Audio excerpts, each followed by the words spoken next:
gibt eine Art Umarmung und die werde ich nicht los. Die Umarmung, die ereignete sich 2, 3 Tage nach dem Brand vom größten Flüchtlingslager Europas in Moria.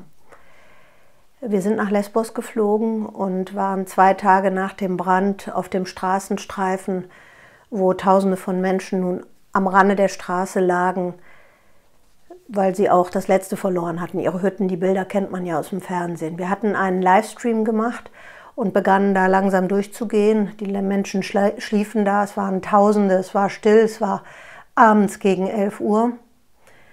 Und dann zogen uns die Leute, während wir dieses Live machten, während wir da live berichteten, zu einer Familie hin. Der Vater kam auf uns zu und er sagte, er hätte versucht, seine Frau am Checkpoint der Polizei vorbeizubringen oder an dem Checkpoint durchzukommen, damit sie ins Krankenhaus käme, weil sie läge im Sterben. Ich bin keine Medizinerin, keine Ahnung. Wir gingen dann dahin, wir sahen die Mutter. Die Mutter lag auf dem Boden, die lag auf dem Schotter, noch ein bisschen Pappe war da drunter und die wälzte sich auf dem Boden und es ging ihr erkennbar hundsmiserabel. Die Tochter, die daneben hockte und weinte, versuchte immer den Kopf der Mutter zu halten und etwas zu streicheln. Wir waren total schockiert. Wir waren live und wussten überhaupt nicht, was wir sagen sollten. Ich habe dann irgendwas gesagt von, am Ende ist man auch nur Mensch und was soll ich jetzt machen? Und ich sah die ganze Zeit immer dieses Mädchen, während der Vater laut auf Persisch sagte, ja, sie wird wohl sterben. Und die Mutter wälzte sich auf dem Boden, das kleine Mädchen hielt den Kopf der Mutter. Wir standen mit dem Mikrofon und der Kamera davor, völlig hilflos. Sendezeit verging, wir wussten auch nicht, was wir sagen sollten. Ich habe dann mal versucht, das Mädchen anzusprechen in meiner ganzen Hilflosigkeit. Das war eine ziemlich dumme Idee, denn die war ja nur darum besorgt, dass ihre Mutter sterben könnte. Dann haben wir gedacht, okay, wir müssen jetzt medizinische Hilfe holen. Wir waren zu zweit vor der Kamera, wir haben uns aufgeteilt. Mein Kollege Bomdert hat die Schalte weitergemacht und ich habe dann einen Arzt angerufen und habe gefragt, was sollen wir machen mit der Mutter? Sie hat sich übergeben, sie hat Durchfall, sie hat seit 2 Tagen nichts Richtiges getrunken. Ich habe Angst, dass sie stirbt, habe ich dem Arzt gesagt. Er hat dann gesagt, geh vorne zur Polizeiwache und sag, dass sie ins Krankenhaus bringen.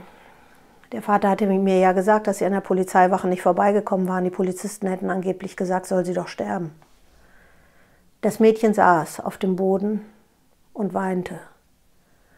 Und ich lief da irgendwie hilflos rum und habe dann dem Vater gesagt, sie müssen die Frau zum Checkpoint bringen.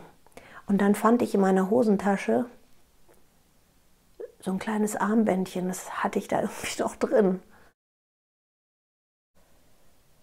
So türkise kleine Steine.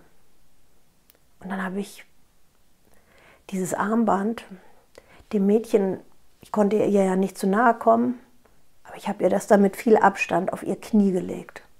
Ich wollte ihr irgendein Zeichen geben, dass ich sehe, wie schlimm ihre Situation war. Irgendwas. Ist wahrscheinlich total unprofessionell, aber ich habe das anders nicht ertragen können. Dann wurde die Frau tatsächlich zum Checkpoint getragen. Und nach einer halben oder dreiviertel Stunde kam tatsächlich die Ambulanz. Sie sagten dann zu uns, die würden auch, also die Polizei hat gesagt, sie können sicher sein, die kommen. Das heißt, es hatte auch damit zu tun, dass wir da standen. Sie haben die Mutter irgendwie ziemlich unsanft in die Ambulanz reingewuchtet.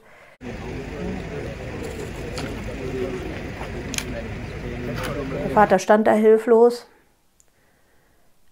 Und dann sind sie ins Krankenhaus gefahren. Am nächsten Morgen, das war der Samstag nach dem Brand, habe ich natürlich die Familie gesucht und ich habe das Mädchen gefunden.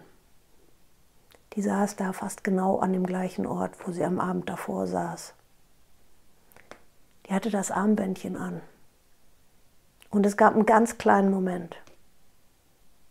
Da hat sie mich angelächelt, in diesem ganzen Chaos. Und ich habe mir eingebildet, es war ja Corona, ich habe mir einfach eingebildet, es sei sowas wie eine Umarmung. Die Mutter lag an dem Tag noch im Krankenhaus, auch am kommenden Tag. Ich weiß nicht, was aus der Familie geworden ist.